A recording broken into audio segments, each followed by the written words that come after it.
ក្រុមហ៊ុនខ្លះគឺខ្លាំងតែ operation ទេ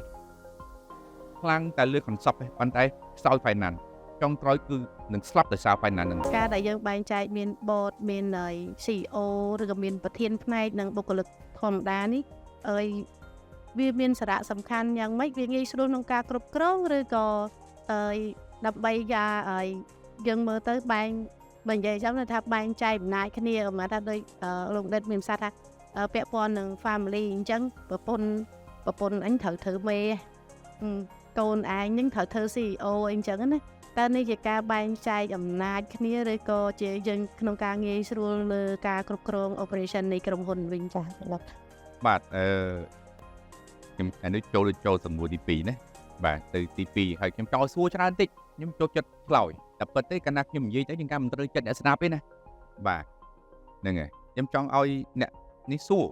ហើយចាំមើលចង់ក្រោយខ្ញុំមានយុទ្ធសាស្ត្រច្រើនដែរនៅក្នុងការដែលធ្វើការជាមួយពាក់បងប្អូនពេលខ្លះគេមិនទៅចង់មូលហេតុអីដែរអំណាចគ្រួសារពេលខ្លះវាលុបទៅលើ off chart ទៅលើ organization chart ទៅលើទូនាទីដែលបែងចែកនៅក្នុង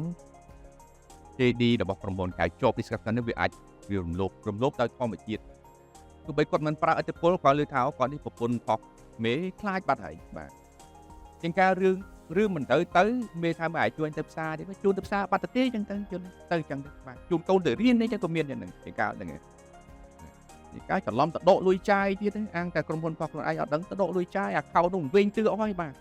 វិញទិឲ្យយកដកហ្នឹងមកលេងកពតអីនេះទៀតក៏មានជាការហ្នឹងឯង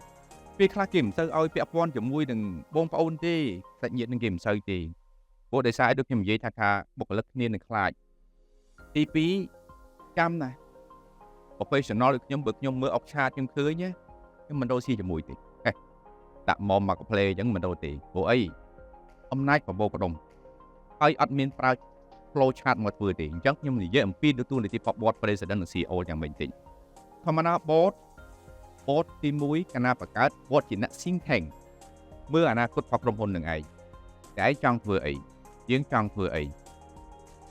អ្នកណាដែលមកធ្វើបទបង្ហាញគឺ business plan គឺផែនការគឺ master plan គឺពីច្រើន CEO ព្រោះក្រុមហ៊ុនខ្លះគេមានដើរទទួលជា CEO ផងជា president បានជាប្រធានផងជាអ្នកគ្រប់គ្រងផង executive ជាអ្នកប្រតិបត្តិផងអញ្ចឹង model ហ្នឹងមានពីររបៀបនិយាយគាត់ច្រើនតែប្រើ president និង CEO បើអាមេរិកកាំង model របស់គាត់តាមខ្ញុំរៀននៅ master គឺតែ president គឺ president CEO គឺ CEO ប៉ុន្តែវាអាស្រ័យទៅលើក្រុមហ៊ុនហ្នឹងតូចធំដែរអញ្ចឹង board មានមុខងារទី1គឺទៅមើលទាំងអស់ financial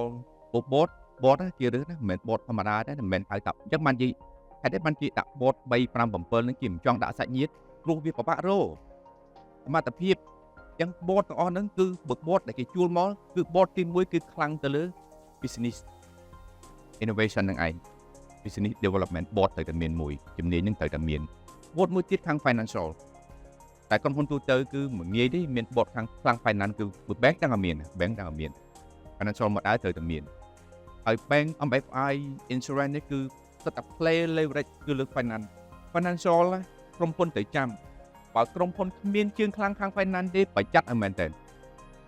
ខ្ញុំសប្តាហ៍ថ្ងៃនេះគឺខ្ញុំ concern ណាស់គឺ finance អញ្ចឹងខ្ញុំត្រូវប្រើ finance ជើងខ្លាំងចូលទៅមើលទាំងអស់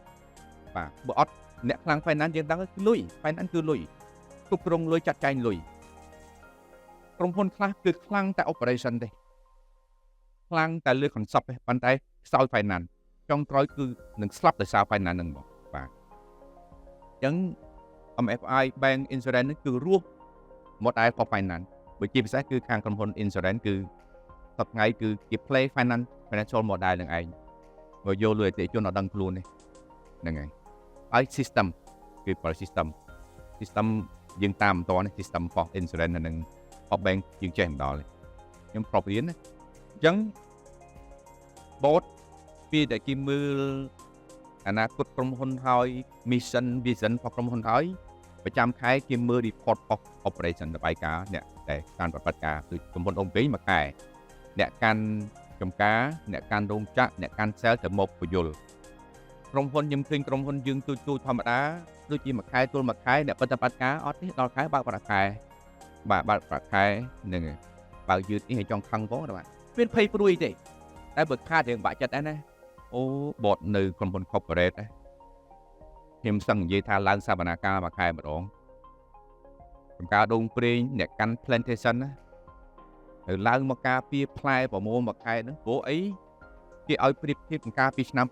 2022ខែ5អញ្ចឹងខែ5 2023ធ្វើ comparison ធ្វើការប្រៀបធៀបហើយធ្វើឲ្យចូលទៅដល់ខែ9ខែ10ទៅសិតស្ត្រេតជីកយុទ្ធសាស្ត្រឆ្នាំ2024ហើយត្រូវការពី assignment នឹងឲ្យបានអញ្ចឹងមួយខែអ្នកគ្រប់គ្រងធនធានមនុស្សអ្នកគ្រប់គ្រង finance គេថាមកការពីនឹងបតស៊ូដូគេថាមកសួរចម្លើយហ្មងបាទឲ្យឆ្លើយមិនស្រួលបតថាទៅមួយរួចទេបាទតែអសនវិទ្យាភាសាទៀតមកគាត់ធ្វើទៀត3ខែចូលទៅទៀតបើមកឆ្លើយប្រទេសស្ដាររបៀបហ្នឹងគេមានភានការគេដកចេញភ្លាមហ្មងបាទដកចេញភ្លាមនឹងគេមិនຕົកទេហើយបតជាប្រកែប៉ុណ្ណេះទៀតបើនៅក្នុង corporate ធំៗគេមិនត្រឹមមកមើល operation ផុសក្រុមហ៊ុនមួយខ្លាំង CEO មួយខ្លាំង President មួយខ្លាំងទេគេ replace យើងទៀតបាទបើគេឃើញអ្នកកាន់ executive នឹងខ្លាំងគេ replace ចូលទៅក្នុងក្រុមហ៊ុនផ្សេង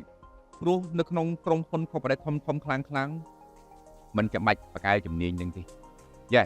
បែងដាច់ខាតត្រូវតែចេះខាង finance និង account ប៉ុន្តែជាក្រុមហ៊ុនទូទៅខ្លះគេមិនចាំបាច់ទេឲ្យតែប្រកែ leadership ដូចមកគ្រប់គ្រងសថាគារអញ្ចឹងទាំងការគេគ្រប់គ្រងខាងវិស័យអាចរណៈប្របខ្លាំងគេគ្រប់គ្រងខាង operation ខ្លាំងគេមកគ្រប់គ្រងសថាគារបានទៀតគេមកមើលតែពីនឹងវាមិនវាហ្នឹងបាទនឹងមិនចឹងហ្នឹងខ្ញុំគិតទៀតហ្នឹងឲ្យតែគេប្រកែគឺគេចាំបាច់រៀនព្រោះខ្ញុំរៀនខ្ញុំរៀន MBA Master ខាង Management ហ្នឹងគឺយើងរៀនវាបានប្រហែលជា10-20មុខទេ Management ប៉ុន្តែទៅគ្រប់គ្រងបានអាចថារាប់សិបមិនចាំបាច់ជំនាញទេអញ្ចឹងបានពេលខ្លះគេថាណែឯងតែដឹកនាំហ្នឹងតោះចេះជំនាញហ្នឹងអត់ទេបាច់ទេអ្នកចេះជំនាញក៏មានបញ្ហាដែរជំនាញខ្លះរឹងខ្ញុំអត់ចង់និយាយក្បាលមីក្រូមាន3ជំនាញរឹងពិបាកប្រើ3ជំនាញហ្នឹងបើឲ្យតែដឹកនាំគេពិបាកគេក៏ពិបាកធ្វើតាមគាត់តែគាត់រឹងមានជំនាញ3ក្បាលមីក្រូខ្ញុំមិននិយាយចាំនិយាយទៅប្រទៀងរឹងណា3ជំនាញហ្នឹងបាទគេប្រាប់គាត់មិនចង់ស្ដាប់ផងបាទហើយគាត់តែដឹកនាំគេគាត់បង្ខំឲ្យគេត្រូវធ្វើតាមគំនិតរបស់គាត់តែមនុស្សវាមានរៀនជំនាញខ្លះពីអញ្ចឹងដែរណាបាទវាមានអញ្ចឹងដែរអញ្ចឹង leadership soft skill មិនខ្វល់ថាអ្នកឯងរៀនជំនាញអីទេ8ចំណុចនឹងដឹកនាំអ្នកឯងតទៅបានទោះបីអ្នកឯងរឹងប៉ុណ្ណាក៏ដោយដឹកនាំអ្នកឯងតទៅបាននេះគឺ real leadership ខ្លាំងមិនមែនថាអ្នកឯងរឹងរូសដឹកនាំមិនបានទេណាដឹកនាំតទៅបានមានមកដែរដឹកនាំតទៅបានអញ្ចឹងអ្នកដែលជំនាញពីច្រើនរឹងខ្លះរឹងបាទមីក្រូបាក់និយាយហ្នឹងយល់ទេហ្នឹងហើយព្រោះកាន់ក្រុមហ៊ុនច្រើនដឹងអូគួយនិយាយមួយគ្នាកន្លះម៉ោងស្គាល់ចរិតដឹងចរិតហ្នឹងហើយដាក់ការងារធ្វើបន្តិចដឹងភ្លាមឥឡូវហ្នឹងឯងហ្នឹងហើយអញ្ចឹង chart organization chart មានពីលើមក board ហ្នឹងមើលទាំងអស់មើលគំនិតរបស់ក្រុមហ៊ុនពេលដែលអ្នកឯងធ្វើមកផែនការប្រចាំ quarter ប្រចាំឆ្នាំ board ត្រូវអង្គុយ executive board ត្រូវអង្គុយមើលទាំងអស់ហើយជំនាញខ្លាំងណាស់អញ្ចឹងបានជានៅស្រុកគេណាដូរ board មួយដូរ CEO មួយរំទុះនឹងគឺក្រុមហ៊ុនដូរបាទ board មិនសូវអីមកបើប៉ះ CEO ជើងខ្លាំងដូចយើងដឹងហើយមិនចង់និយាយទៅក្បាលមីក្រូវាប៉ះពាល់និយាយទៅវាខ្ញុំអានច្រើនខ្ញុំដឹងដូរ CEO មួយក្រុមហ៊ុនសឹងតែកឡាប់ដូរភ្លាមធ្លាក់ stock ភ្លាមហ្មងបាទព្រោះ CEO ជាខ្លាំងប្រាក់ខែមួយឆ្នាំចូលឲ្យ20-30 លានបាទគាត់តែទិញចូលមក CEO ខ្លះ200លានមិនធម្មតាទេបាទ board ហ្នឹងគ្រាន់តែមើលទេ board ហ្នឹងជាការចេះមិនដល់ CEO ផងប៉ុន្តែ board ធម្មតា board គេយកសិតតែពួក senior តែពួកដែល experience ខ្លាំងនៅស្រុកក្រៅនៅប្រទេសក្បែរខាងយើងជឿនិយាយចំឈ្មោះក៏ខ្លាចគេយកត្រូលអំផុសថ្នាក់ដឹកនាំដែលបកកែគាត់ទីថៃគេយកមកធ្វើ board បាទsit ក្នុង board នឹងគឺក្រុមហ៊ុនខាងឡើងហើយយើងមិនត្រូវហ៊ានទេនិយាយលេងសើចទេណាទាំងអីទាំងអស់វាកើតដោយសារមនុស្សតែសិក្ខាសាលានេះវាកើតដោយសារមនុស្សមិនមែនកើតដោយសារលុយទេពេលខ្លះយើងរស់ស៊ីនឹងយើងចូលចិត្តតែយកលុយមកធ្វើតែអត់ប្រើមនុស្សបរាជ័យជឿខ្ញុំយើងមិនដឹងជាម៉េចបានជាហ៊ានបង្កើតក្រុមហ៊ុនហ៊ានចំណាយលុយទិញរាប់សែនរាប់លានប៉ុន្តែមនុស្សល្អមិនមានប្រើបរាជ័យជឿខ្ញុំ វាគ្មានទេអ្នកដែលចំណេញស្រួលហើយដាក់មិនបាច់ប្រើមានតែដីទេមានតែដីតែដីក៏ប្រើមនុស្សមិនប្រហែលគេយកបាត់លើដីហ្នឹងហើយយល់ទេហើយបើមិនប្រកែទេដីនោះវាឆ្នៃមិនបានតែបានតែលក់ហ្នឹងបាទទិញលក់តែបើឆ្នៃដីនៅប្រកែវាឆ្នៃទៅមិនរួចទេក៏តែមនុស្សដែរតែបើក្រៅទៅពីដីខ្ញុំជឿថាត្រូវមនុស្សហ្នឹងវាអាចមានមីពេជ្រអីតិចតួចតែទិញទុកទៅវាគ្មានចំណេញមកទេមីពេជ្រវាគ្មានចំណេញដុំកពូធំទេចំណេញច្រើនតែបើថាលបរស៊ីជំនាញកម្មគឺមនុស្សអត់មនុស្សកុំធ្វើនៅខាងក្រោយខ្ញុំក៏និយាយថែមអត់មនុស្សកុំធ្វើមកគាត់ថា leadership អាស្រ័យទៅលើខ្លួនយើងតើ leadership យើងប្រើប្រាស់ leadership ប៉ុណ្ណាអញ្ចឹងអូនរតនាស្គាល់ក្រុមហ៊ុនខ្ញុំខ្លះក្រុមហ៊ុនខ្ញុំមិនទាន់ច្រើនទេតែក៏ចាប់ផ្ដើមរៀបទៅធំពួកខ្ញុំធ្វើ ecosystem អញ្ចឹងក៏ខ្ញុំអាចនិយាយព្រោះជាងការអត់ដឹងថាខ្ញុំកំពុងធ្វើអីទេមើលទៅរៀងល្វើយប៉ុន្តែមិនទៅទេប៉ុន្តែតែវាចេញទៅធំហើយបុគ្គលិកខ្ញុំប្រាក់ខែច្រើនជាងខ្ញុំមិនជឿអូប្រាក់ខែច្រើនខ្ញុំគុណ3គុណ3បាទប្រាក់ខែខ្ញុំតិចជាងបុគ្គលិកខ្ញុំទេជឿនិយាយឈ្មោះហ្នឹងបើមកសឹងប្រាប់ឈ្មោះថាគាត់ប្រាក់ខែប៉ុន្មានបើអត់មកជឿនិយាយប្រាក់ខែច្រើនជាងខ្ញុំទៀត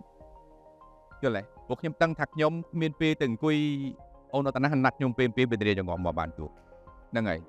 គឺយើងអញ្ចឹងយើងប្រើធនធានមនុស្សមកជំនួសធ្វើការងារឲ្យយើងហ្នឹងហើយប៉ុន្តែមិនថាប្រកាសជាជោគជ័យប៉ុន្តែបើថាវាមិនជោគជ័យក៏ល្អមើលដែរហ្នឹងព្រោះយើងប្រើអស់លទ្ធភាពនៃមនុស្សខ្លាំងអញ្ចឹងណាបាទអញ្ចឹងរំលឹកម្សិលទៀតគឺក្រុមហ៊ុនត្រូវឆាតខ្ញុំបញ្យល់បន្តិចបានឥឡូវនេះខ្ញុំកំពុងតែបង្កើតក្រុមហ៊ុន2បន្ថែមទៀតមនុស្សមានចាប់ផ្ដើមធ្វើក្រុមហ៊ុនអត់តចុះបញ្ជាគឺចាប់ផ្ដើមសារអាទិត្យនេះតែថាអាទិត្យនេះខ្ញុំទៅថៃធម្មតាសារអាទិត្យខ្ញុំទៅធ្វើ team building ហើយទៅខេត្តឆ្ងាយបន្តិចចេញពីក្រុងខ្ញុំទៅធ្វើ structure company គូតារាងមក board president CEO department គូឲ្យចាប់ផ្ដើមដាក់មនុស្សចូលមកក្រុមហ៊ុនគ្រួសារពីច្រើនអត់បានគិតទេបង្កើតក្រុមហ៊ុនមួយឲ្យបង្កើតក្រុមហ៊ុនមួយអស់2000មានបតង់មួយអីមកទៅធ្វើខ្លួនឯង president បើអីផងអីណាលក់ផងអីផងផលិតផងតាក់ទងមកទៅមួយថ្ងៃរវល់ពេញហ្នឹងខ្ញុំអត់ទេអុកឆាតខ្ញុំគូខ្ញុំនិយាយតាមត្រង់មិនមែនមកអួតទេណាអាហ្នឹងនិយាយត្រង់ព្រោះវារឿងត្រូវយើងនិយាយត្រង់ព្រោះយើងបរៀនគ្នាថ្ងៃនេះយើងត្រូវចែកម្លេចចំណឹងខ្ញុំគូឆាតនេះហើយ2ខែរោមមនុស្សដាក់អត់ទាន់ពេញទេបាទអត់ទាន់ពេញទេគំនិតបកកើតក្រុមហ៊ុនទាំងអស់គ្នាយល់ឃើញថាល្អណាស់បាទយល់ពងស្ម័គ្រចិត្តធ្វើប៉ុន្តែឆាតហ្នឹង2ខែអត់ទាន់ទេមនុស្សទើបដាក់បាន 50% នៅឡើយទេអញ្ចឹងទុកថ្មីនេះក៏តែមានចំណុះគ្រប់បានចេញដំណើរបាទមានចំណុះគ្រប់ទៅមានមនុស្សមកអង្គុយពេញម៉ោងអង្គុយពាក់កណ្ដាលម៉ោងធ្វើ JD យល់បួតទៀតសញ្ញាកុងត្រាយល់បួតទៀតបាទខ្ញុំដាក់លុយធ្វើបើអ្នកធម្មតាខាងគិតរបៀបណារកទីមិនទាន់គេទេគូតែឆាតឲ្យ2ខែធ្វើមិនទាន់ចេញអូខេជប៉ុនណាគិតយូរធ្វើលឿនធ្វើដូចខ្ញុំគិតយូរបន្តិចតែបើចេញទៅគឺលឿនណាស់ព្រោះវាមានអេឡឺម៉ង់អស់ហើយវាមានរូបអស់ហើយអ្នកណាទទួលអីណាទៅអីមានទាំង JD ឲ្យចាច់មកឥឡូវ JD ម្នាក់ហ្នឹងឲ្យអង្គុយធ្វើ JD ខ្លួនឯងមកអង្គុយ JD ជាប់ការជាប់ description អង្គុយធ្វើមុខងារដោយខ្លួនឯងហើយចាប់ផ្ដើមធ្វើ checklist ចាប់ដើមប្រមូល data ទីទៀតយើងអាចជជែកគ្នានៅចុងក្រោយថាយើងត្រូវធ្វើអីបើពីណាចង់យល់ទេអញ្ចឹងបើឆាតនេះគូមិនចេញក្រុមហ៊ុននឹងការសម័យគឺមិនធ្វើទេសំបីតែខ្ញុំធ្វើសភៅមួយក្បាលដែលខ្ញុំសរសេរចិត្តហើយឆ្នាំ2023នេះណាព្រោះនឹងមកដំបូងខ្ញុំកំពុងសរសេរតាមមួយក្បាលទេតែឥឡូវខ្ញុំបបែកទឹក3ភាគបាត់ហើយបើថ្មិញជួបមើលបងប្អូនកសលសភៅនឹងចំណងជើង6មិនទាន់យកចំណងជើងនៅតែដាក់ដែរតែខ្ញុំបញ្យល់បងប្អូនកសលគាត់ឲ្យយោបល់ត្រូវគេថាបងបែកដាក់សភៅនឹងមកល្អហ្មងបើខ្ញុំណារបត់ពួកខ្ញុំនិយាយអំពីរបត់សេដ្ឋកិច្ចនៅក្នុងប្រទេសកម្ពុជាតាំងពីជំនាន់ទសវត្សរ៍80មកជំនាន់យកមាសដូងកចំណងជើងនឹងខ្លីឲ្យសរសើរទឹមស្រាប់ខ្ញុំនិយាយម្ដងកន្លះមកគាត់ថាបងបែកដាក់របត់ខ្ញុំចង់យកបាទន័យថាខ្ញុំបង្កើតចំណងជើង6ទៅសេសភៅនេះ2ឆ្នាំជាងអត់ទាន់ដាក់ចំណងជើងមកកសលគាត់ឲ្យរកផែល្អរបស់គាត់តាមរបត់នឹងរបត់នេះគឺរបត់សេដ្ឋកិច្ចពាណិជ្ជកម្មហ្នឹងឯងខ្លីតែវាមានន័យជ្រៅអញ្ចឹងគាត់តែខ្ញុំធ្វើសភៅក៏ខ្ញុំមានឆាតដែរបាទពីណាពីលើមកពីណាជាអ្នកដល់កំណត់ខ្ញុំនៅលើនឹងឯងពីណា content writer រៀបចំ content ពីណាអ្នកនៅក្រុម printer ក្រុមបោះពុម្ពពីណានៅក្នុង group art រូបភាពបាទពីណានៅក្នុង group edit អ្នកដែលពិនិត្យអក្ខរាវិរុទ្ធ ពីណាអ្នករៀបចំប្រម៉ូទ data គាត់ភើខ្ញុំមកក្បាលក៏មានឆាតដែរបាទហើយបើអត់មានអញ្ចឹងទេគឺសភៅហ្នឹងច្បាស់ដឹងណាទៅរក data ដឹងណាទៅធ្វើរូបភាពដឹងណាទៅធ្វើ content writer ដឹងពីណា consolidate ដឹងអំវិញទៅអញ្ចឹងបានជាក្រុមហ៊ុនគឺខ្ញុំចង់ឲ្យធ្វើអញ្ចឹងនេះគឺជាកម្រិតសហគ្រិនភាពបើសិនជាកម្រិតធម្មតាមិនអីទេបើគេមុំពីអ្នកប្រៃពុនចេះតែទៅអាហ្នឹងគឺយើងមករស់ចេះទៅណាបាទអរគុណច្រើន